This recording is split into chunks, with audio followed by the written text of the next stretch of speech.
পশ্চিমবঙ্গে সকাল 7টা থেকে প্রথম দফার নির্বাচন শুরু হয়ে গেছে। আর নির্বাচন শুরু হতেই জলপাইগুড়ি জেলার নাগরাকাটা বিধানসভা কেন্দ্রের তৃণমূল কংগ্রেস প্রার্থী সঞ্জয় কুজুর তিনি তার নিজের ভোটাধিকার প্রয়োগ করলেন এবং তারপরে তিনি বেরিয়ে পড়েন এলাকায়। ভোট দিয়ে তাকে রীতিমতো ফুরফুরে মেজাজে লক্ষ্য করা যায়। কঠোর নিরাপত্তা ব্যবস্থার মধ্যে দিয়ে ভোট গ্রহণ চলছে। এখনো পর্যন্ত সেইভাবে কোনো বিক্ষিপ্ত বা অশান্তির খবর পাওয়া যায়নি। ভোট দেওয়ার পরে কি বললেন নাগরাকাটা বিধানসভার তৃণমূল কংগ্রেস প্রার্থী সঞ্জয় কুজুর, শুনে নেব তার বক্তব্য।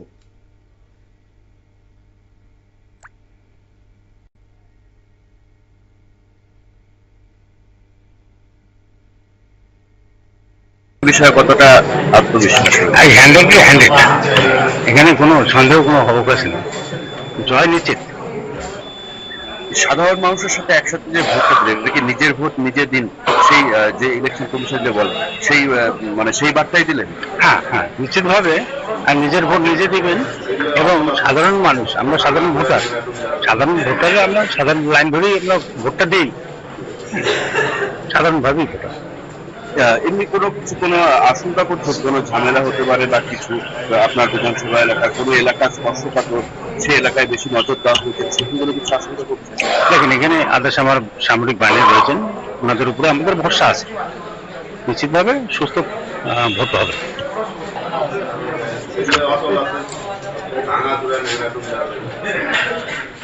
আমরা শুনে নিলাম নাগরাকাটা বিধানসভা কেন্দ্রের তৃণমূল কংগ্রেস প্রার্থী সঞ্জয় কুজুরের বক্তব্য। এই বিষয়ে আমরা বিস্তারিত জেনে নেব। উত্তরবঙ্গ থেকে রয়েছে নিউজ বাংলাদেশের প্রতিনিধি সৌভিক দত্ত। সৌভিক, কিরকম ভোট গ্রহণ কিরকম চলছে? দেখো, সকাল থেকেই কিন্তু ভোট গ্রহণ প্রক্রিয়াকে কেন্দ্র করে কিন্তু একটা দীর্ঘ লাইন লক্ষ্য করা গিয়েছে এবং নির্বাচন কমিশনের যে সময়, সেই সময়সূচি অনুযায়ী সঠিকভাবে কিন্তু ভোটদান প্রক্রিয়া শুরু হয়েছে এবং দেখা যাচ্ছে যে জলপাইগুড়ি জেলায় কিন্তু এখনো পর্যন্ত শান্তিপূর্ণভাবে নির্বাচন প্রক্রিয়া শুরু হয়েছে এবং যে সমস্ত প্রার্থীরা রয়েছে তৃণমূল এবং বিজেপি বিশেষ করে, সেই প্রার্থীরা কিন্তু তারা সাত সকালেই ভোটদান সম্পূর্ণ করছেন এবং ভোটদান সম্পূর্ণ করে কিন্তু তারা বেরিয়ে যাচ্ছেন এলাকা পরিদর্শনে।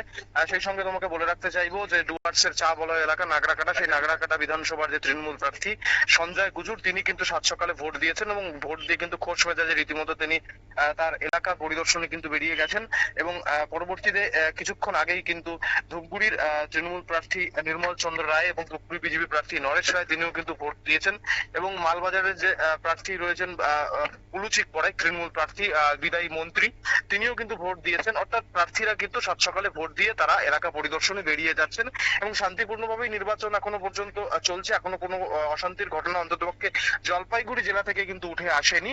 উত্তরের সেরকম কোনো জেলা থেকে কিন্তু এখনো পর্যন্ত অশান্তির খবর উঠে আসেনি। শান্তিপূর্ণভাবে নির্বাচন চলছে এবং সাধারণ মানুষ কিন্তু ভোটদান করছেন। সৌম্য, সকালবেলা সবই লাইন কিরকম পড়ছে দেখা যাচ্ছে, মানে ভোটাধিকার প্রয়োগ করার জন্য কি মানুষ সকাল সকালই ভিড় জমাচ্ছেন বুথে, সেরকম ছবি কি চোখে পড়ছে?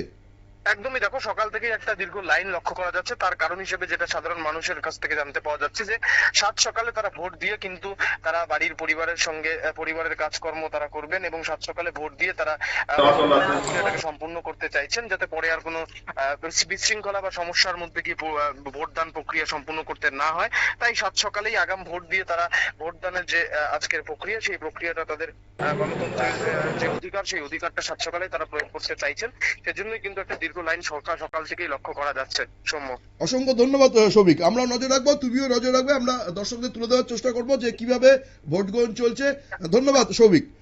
আমরা কথা বলে নিলাম জলপাইগুড়ি থেকে নিউজ বাংলাদেশের প্রতিনিধি সৌভিক দত্তের সাথে। সৌভিক যা জানালো তাতে কিন্তু সকাল থেকেই ভোটারদের দীর্ঘ লাইন পড়েছে বিভিন্ন ভোট কেন্দ্রে এবং প্রার্থীরা কিন্তু তারা সাত সকালেই ভোট দিয়ে এলাকা পরিদর্শনে বেরিয়ে পড়ছেন। নজর রাখবো পরবর্তী সংবাদের দিকে, তার আগে নিয়ে নেবো ছোট্ট বিজ্ঞাপন বিরতি।